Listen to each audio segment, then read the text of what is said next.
No one's resorted to cannibalism here, right? Okay. Good to know. Let's bring out the reason you're here. Melanie Lynskey. Christina Ricci. And Tawny Cypress.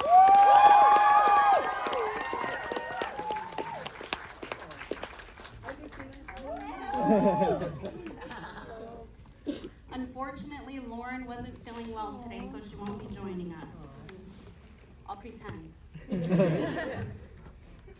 Melanie, before we start, is Jason here and prepared to fight people? Oh my God. No, he's not. He's at home with our child. Yes. Has he left any warnings? He's like, no.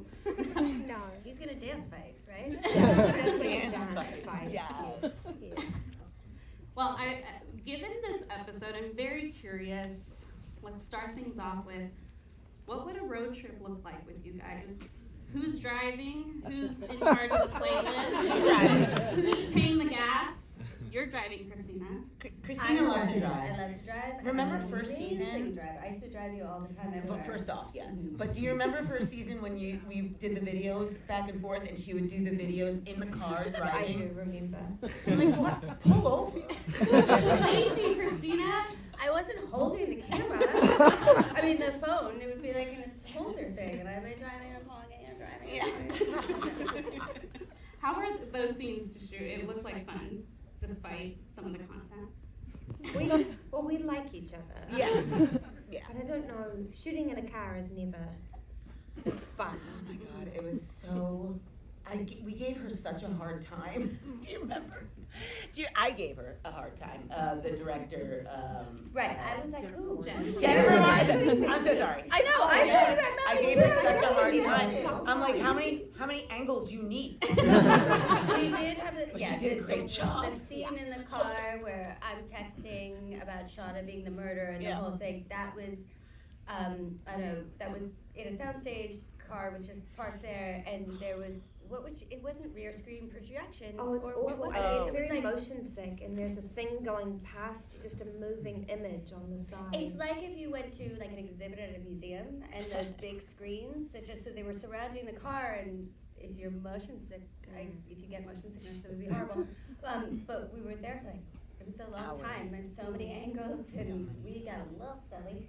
So silly. Yeah. Well, I want to start with, we see the outsiders in this episode, and it sort of leads us to believe that the rescue is at least closer than it has been in seasons past. But the way that the girls respond to that is not what you think. There's some apprehension or this fear of, is it time for us to leave? Should we be leaving? And I'm curious what you thought of that as the adult version, seeing how they were reacting to this moment. Go, Melanie. I thought it was very cool and interesting.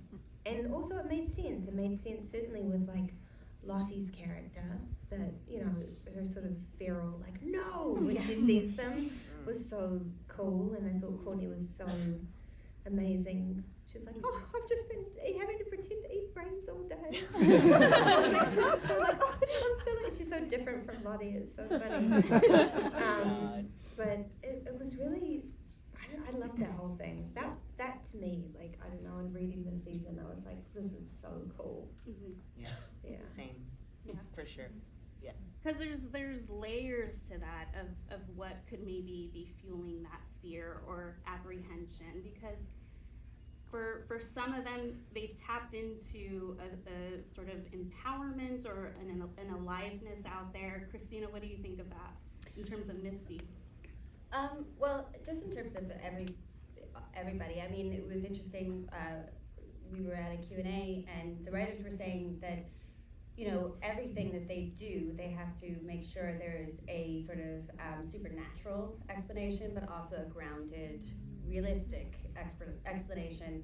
And that, again, is an example of that. Like, maybe some of them are more affected by the wilderness and it and what it wants, you know, that's one explanation. And then the other one is, you know, maybe also people are really afraid of, like they express, people finding out what they've done, especially since, you know, those people really saw it.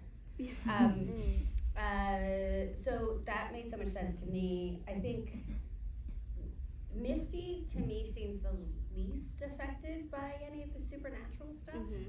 You know, she's more kind of like an opportunist and pragmatic. So I think she just wants to go. Yeah, along those same lines of supernatural or just life, the character of Thaisa, you know, like, is it other Ty that's like controlling the situation and being like, no, we can't go? Or is it pragmatic and saying, we need to clean up first, you know? Like, this is the lawyer in her, this future lawyer that's analytical and saying these things, you know? So I you know, I tend to go non-supernatural, just so everyone knows. Do you go non-supernatural, Melanie? It depends. I kind of waver. It goes back and forth. Because what did you think? I mean, the episode opens with the frogs mating. What yes. What did you think to learn that sound that we have heard is actually horny frogs?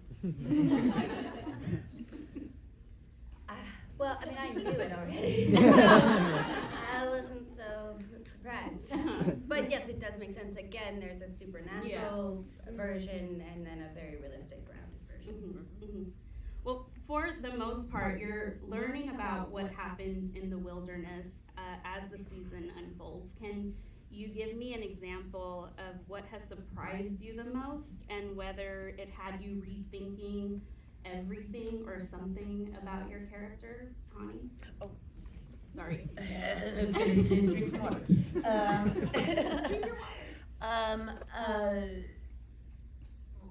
First of all, I learned so much through the Youngers' storylines, and everything shocks me. I actually thought the cannibalism would be the worst. I did. I really did. I was like, isn't that bad enough? Like, you know. But yeah, but no, every step of the way it surprises me, and it thrills me. I'm a fan of the show, so it really thrills me to get to watch them do these crazy things, like land an axe in somebody's head. Amazing. Melanie, how about with Shauna? I mean, seeing what develops with her in the wilderness must have been illuminating. Yeah, I mean, Sophie and I kind of together early on made decisions about her that have kind of been proven true, which is kind of nice.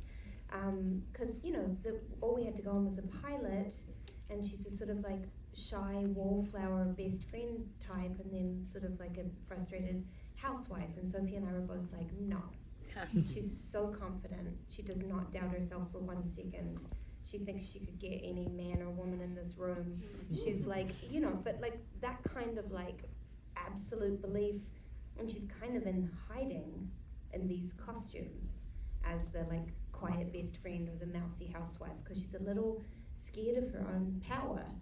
And so that was the thing that Sophie and I were both like really excited about. I'm like, oh yeah, that's who we think she is. And then, you know, the first 2 seasons, there have been like hints of that. And so it's been fun, I think, for both of us this season to be like, oh, this is her like power season. She's leaning into it, and she's going a little bit too far. But I don't know what you're talking about. Fun. Yeah. Were there moments where you texted each other like, oh my god? I mean, we see each other whenever we can, and she just was so excited. Like, for me, I'm a little bit like, oh, okay, well, she's still, like, well, you know, trauma, and Sophie's like, fuck that, she's a bitch, she's a crazy, like, Sophie loves it, she loves the villain era, she's so into it. So yeah, it's been fun, and like, we talk about this all the time, but like, it's such an honor to be like creating a character with another person, and all 3 of us, not to mention everyone else on the show, our counterparts are so talented. Like, there's nothing they can't do. So just like Tawny was saying, like to be able to watch the other timeline like a fan is just so fun, and then also to have that be part of your history is for your character. I just like what a gift. I wanted to dive into that a little bit more. Maybe Christina, we could start with you of what 3 seasons in, what have you taken away from sort of, you know, mirroring a character with the younger version, but also, you know, showing growth or change in sort of different ways. What has that been like for you? How would you describe it? Well, it's interesting. I mean, for me, Misty is not a character who's necessarily analytical of herself at all, or self-aware. And I don't think that, I think that it also, if you mix in like some PTSD for people, sometimes can make them not connect in a linear way to their past. And so I feel very much like Misty is always operating in a vacuum of immediacy and the present. But all of it obviously is informed by her past. And I also always kind of viewed the character as, so that's her as a teenager, and then you add in 30 years of being squeezed by rejection and isolation and loneliness and whatever has been going on in her brain, and you end up with a different, but the same person that she was when she was 15. So I've always trusted that the differences in my performance and Samantha's are justifiable because of that. And I think that if you were to meet me at 16, I would be so much the same person and yet completely different. Hell yeah. Really. Promise.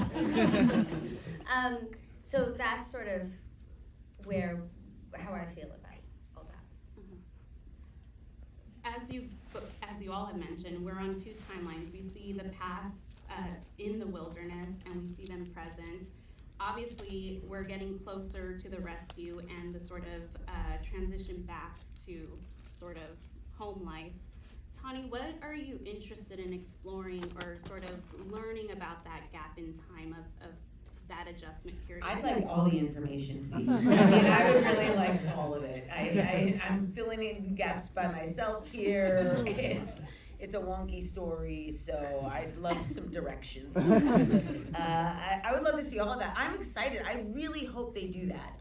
Do an after rescue timeline sort of situation, because I think it'd be so interesting to see them reacclimate to society. I'm excited for them to be rescued. Aren't we all? Get them out of there. Melanie, how do you find that process of, you know, are there lots of discussions with Ashley, Bart, and Jonathan about, can you help me get a sense of what's going on here? Or are you having to recalibrate your performance when you learn new things as it happens, and what's that like? I mean, we all talk to them at the beginning of the season or near the beginning of the season, and they have kind of an overview of the, you know, but it's general. So, you know, they said to me at the beginning of the season, things are going to get very dark for Shauna. I was like, okay, I thought they were. I don't know. And then, you know, it's not like so specific as the actual dark things that were happening. So yeah, I don't know, they're very busy. There's 10,000 people in the cast. We are all making decisions for ourselves, you know, and filling in blanks and talking to our youngers sometimes, and there is a certain amount you have to. At the beginning of the season, they told me, you know, it's going to be a lot of this other tie this season. It's going to be a lot of this other character. So we got into this discussion of what does that mean, and I just talked about this the other day, but I was like, so she a different person? Does she have her own memories? Does she remember things that Thaisa remembers? They were like, yeah, all the memories are the same. So as an actor, trying to explain it to myself, it's like, how do I rectify this so that it's not just some dumb fantasy? So then it becomes like, oh, it's the same person. she's putting on an act. She's a narcissist. She needs somebody to blame that's not her. So it's like, and that's how I justify it to myself. Is that the story? I don't know. In that sense, how did you approach that hospital moment? The one of which one? Which one? In this episode with Lauren, where we see. Is the one it's the where I next get one? other Sorry. Ty? Is it other Ty coming on the bed? Yeah. Oh, okay. Well, so then I justify it by, it's so wonky. So then you get caught. Like, so she comes up with this way to not take responsibility for things. It's this other thing, you know? But then you can lose yourself in that, you know? And it's actually a struggle to get back to find who you actually are, because you've let yourself go so far. So then and also that was all in Lauren's head. Yes, that was, she's got cancer, she's hallucinating. I think that is a thing though for all of us, is we all have to also justify the sort of craziness, and as an actor you have to find a way that it makes sense in order to play it and find emotional resonance, and some of that stuff can be really difficult, and you know, like you were saying before, sometimes we'll find out things in the past that, you know, had we known them before, we might have done things a little differently. But you can't live in that, and especially with this show, you have to just incorporate it once the audience knows about it and you know about it. In that sense, is there a scene, Christina, that you would reshoot knowing what you know now? That's a good question. Well, it's just interesting. I mean, you know, I think I wouldn't reshoot anything, and I can't specifically tell you anything like that, but I do think there are certain things in certain relationships, you know, I feel like given what we see young Shauna do, I feel like, and now why we understand Misty's sort of allegiance to Natalie. I would, you know, I would think that, you know, I just feel like maybe there would have been more underlying hostility for me, but maybe that's good for the show because it didn't give anything away. And you know what I mean? Like, you kind of always have to think about the narrative is more important than your specific characters. Like, in, you know, every little detail of your performance and your character's kind of journey. Not to ask like a really like, this is not a therapy question, so don't take it that way. It can be if you want it. You know, what happens to them in the wilderness is such a formative experience, and you know, informs the women that they come to be in the present. And I would love if you can share, like if you could take fans to a moment in your upbringing that explains who you are today, what would that moment be? And I don't mean trauma-wise, but like, not trauma-wise. Oh, you are looking for something. No. Yes, you are. Yes, I mean, you are. you can if you Oh want. my. But is there something that really, tell me. I will say mine. Go. To give you guys time to think. Got All nothing. right? And you don't have to say anything either. You could just drop the question. I'm gonna answer this one. Okay, when I was a teenager, my brother was like captain of the football team. My sister was head cheerleader, and I came in as their younger sister. And I was like, what am I gonna be? So I joined the drama club. And I was like, oh, as soon as I got on stage, I was like, oh, I'm home. I get it. Oh, this is great. And then I did a festival where I had to do a monologue in front of a lot of people. And I did it, and I did so good. I was proud of myself, and I got off the stage, and my brother came up to me, so popular, and he was like, you're really good at this, you should do this. And I was like, that's it, this is what I'm gonna do with my life. My brother said, okay. And that was it. So that informed me. Yeah.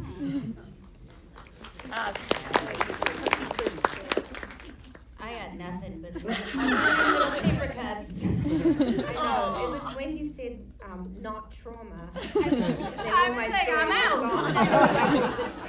We're out. Sorry, I brought the mood down. Christina, Misty is isolated from people, even when she's with them, both in her youth and as an adult. What is your hope for her? Yeah, I think that she has a really hard time with connection.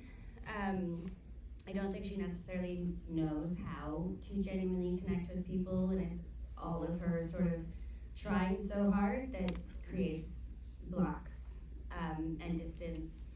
And honestly, maybe I sound like a bit of a pessimist, but I really hope that she learns to be happy alone. I love that.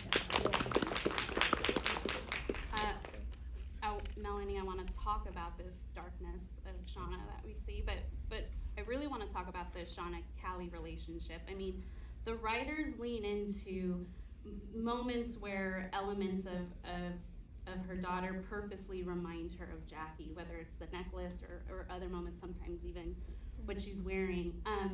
How have you unpacked their dynamic? What intrigues you about what we're exploring there? I never think about her reminding Shauna of Jackie. Like, to me, the necklace did not have anything to do with Jackie. And then obviously, there's that scene where she steals Jackie's costume, and for a minute Shauna's like, oh my God, is she here? Jackie. But then to me, like, in Shauna's energy, it felt more like such a, like a curtain had been lifted or something. Like suddenly something had been revealed that was so private and so personal, and kind of like, how dare she? And also, I do want to connect with her and share with her, but how much can I, and how much can she tolerate? And she has Shauna has no boundaries.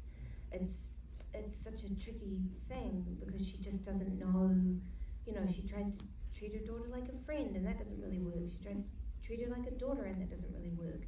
So I think she's terrified of losing her is the number one thing, and I think she's also terrified of losing Jeff. Like, I think there's a part of her that feels like is everyone laughing? So I said Jeff. Yeah. I appreciated it too.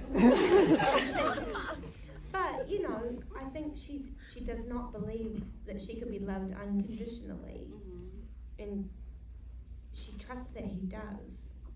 So, some things happen in this season that I personally found very devastating, and I feel like the audience is gonna be like, she deserves it. But I'm like, she's so messed up, and she does love these people, and she's just messed it up. She just doesn't know how to do it. Well, there's the moment where Callie says, is my mom really a good person, or has she been telling everyone a story, including herself? What did you think of that moment? Well, I'm sorry, Callie. I think, is she a good person or a bad person? Like, very few people are like good people or bad people. There's a lot of that kind of discussion around the show, and it's a little frustrating to me, because it's like, who cares? Yeah. There are people who, thank you. And I like your colorful top. But like, it's like they've all gone through something, and they've all done horrible things, and they've tried to do good things, and people, like, I don't know, I've done horrible things. Everyone's done horrible things. We're here to talk about them. I know. Well, I don't think it's a secret that there's a high body count on this show. It's devastating, particularly in the present day. How are you processing what that means? Are you giving the side eye to Ashley, Bart, and Jonathan? There's apparently a brunch. And if you get invited to that brunch, there's a brunch. You're dying. But are you looking at them sideways? Like, is it a situation of the last one standing? Christina, how do you feel about this? Well, I'm very much someone, I live in the present, and I'm always like, oh, fire over there, put this out, trauma, disaster. So I don't generally have, I don't think about things from the big picture, but every once in a while someone will be like, oh my God, do you think I'm gonna die? And then I'm like, oh wait, sure. Oh my God, am I gonna die? And then I forget. So I'm just like living in the moment here. love it. Nothing I can do. I have no control. Tawny, we've seen the funeral parties. Is there anything you can share about the funeral party for Lottie? Tawny? That's a youngers thing. Oh, you can go out and get some drinks afterward as one of the olders, but no, we don't do the death parties with the olders, unfortunately. It's probably a little too depressing. Yeah. I get it. You know, we have the strikes between seasons 2 and 3, and I'm wondering how that break, I mean, obviously at its core it was about, you know, the survival and livelihood of your craft, but did that separation from the emotional toll of filming a show like yours help you come back to the character any differently? Like, what did that break do for you? Melanie? I was just thinking, yeah, it was such a, I mean, obviously it was necessary, but like such a devastating time for so many people, and I don't think we've recovered from it yet. So just, you know, being so fearful for so many people, and then the enormous privilege of having a job to go back to, like, I felt almost terrible about it, you know? Yeah. It was so, but so grateful. Yeah. And I think everybody kind of came into work with the gratitude of like how amazing that we're on a show that people watch, and we had this time, and now we're getting to go back to work when so many people are not. Yeah. And you know, creatively, I had some time to, you know, do more work before the season and stuff like that, so that was good. But yeah. There's been talk of a mysterious episode that was supposed to drop between. It's because Jason Ritter did it in a French accent. It's awful. Nobody would tell him. No. Is it The just whole him doing the time. Matlock dance in the wilderness? Yeah, it's been doing the Matlock. Oh my God. Well, I am dying to see that episode. It is so good. It was my favorite episode I ever read. And it was, Yeah, I think I agree. It explains so much. God, I hope they release it. So you're not in it? None of us are. None of us are in it. None. Okay. We're we're nearing the finale. Sound was. Do you know It was something? fascinating. Did we film things? They drugged us and made us film? Topics after. Are we in it? I don't know. The season finale is this week. Oh boy. What can you tease now that won't make sense but will when everyone watches? It's got heart. You're so quick with that. You're welcome. No. I hope that Thais and Misty still like Shauna. I hope you remember the decades The good times. of history, the good times, the friendship that we've had, and how it's been for you. Oh my God. Christina, anything you want to tease? I mean, there are some really surprising moves made. Divisions, relationships ruined, not ruined, betrayal, New alliances formed. strikes, and Another heart. road trip. Heart, It's got heart. but that heart gets struck at. I know, I'm sorry. Any biting? Any what? Biting. Biting. Misty doesn't bite anyone. No biting from Misty, no biting from Shauna. Oh. I say, no answer. My favorite scene in the finale is with Sophie Thatcher. I will say. I agree with that. Sophie Thatcher has a Awesome. really good She scene. does great. Okay. Well, thank you, everyone. We ask that you stay seated while our ladies make their exit, but thanks so much for taking the time with us today. It was